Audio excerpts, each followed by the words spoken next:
Work यह कथा है एक साहूकार की जिसने भगवान बुद्ध देव के महत्व को जाने बिना एक अशुभ दिन पर यात्रा शुरू की। आज हम जानेंगे कि क्यों बुधवार के दिन यात्रा या शुभ कार्य को टालना चाहिए और बुद्ध देव की महिमा क्या है। भाग 1 संकल्प और विदाई the wow and farewell 0:30 to 1:30।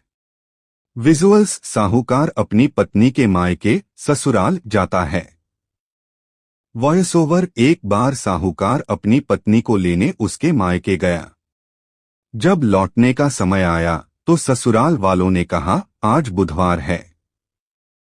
ज्योतिष के अनुसार बुधवार को किसी भी शुभ काम के लिए यात्रा करना शुभ नहीं माना जाता, लेकिन साहूकार को व्यापार की जल्दी थी। उसने इस बात को अनसुना कर दिया और अपनी पत्नी के साथ रथ में बैठकर चल पड़ा।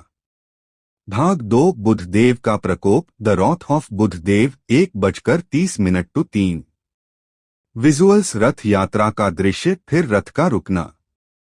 वॉइस ओवर रास्ते में उन्हें एक नदी पार करनी थी। जैसे ही वे नदी के पास पहुंचे साहूकार को थोड़ी देर के लिए नींद आ गई। तभी भगवान बुद्धदेव स्वयं साहूकार का रूप धरकर उसकी पत्नी के पास आए। वॉइस ओवर बुद्धदेव वे बोले मुझे तुम्हें यहाँ अकेला छोड़कर व्यापार के लिए जाना पड़ रहा है। तुम यह गठरी लो और यहीं विश्राम करो। यह कहकर बुद्धदेव अदृश्य हो गए।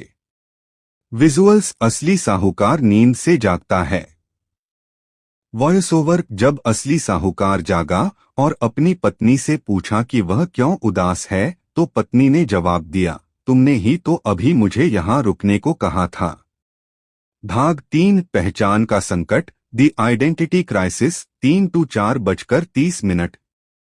विजुअल्स पत्नी साहूकार को बुद्ध देव की दी हुई गठरी दिखाती है। वॉइस ओवर साहूकार यह सुनकर हैरान रह गया। तभी वहां दूसरा साहूकार भगवान बुद्ध देव फिर से प्रकट हो गया। दोनों साहूकार एक जैसे दिखने लगे। दोनों में जबरदस्त बहस होने लगी कि असली पति कौन है। बात राजा के दरबार तक पहुंची। विजुअल्स राजा का दरबार दोनों साहूकार खड़े हैं। वॉइस ओवर राजा भी यह फैसला नहीं कर पाए कि असली साहूकार कौन है। साहूकार समझ चुका था कि यह सब उसके द्वारा बुधवार के दिन यात्रा करने के कारण हो रहा है। यह निश्चित ही किसी दैवीय शक्ति का प्रकोप है। भाग 4 क्षमा और वरदान फॉरगिवनेस एंड ब्लेसिंग 4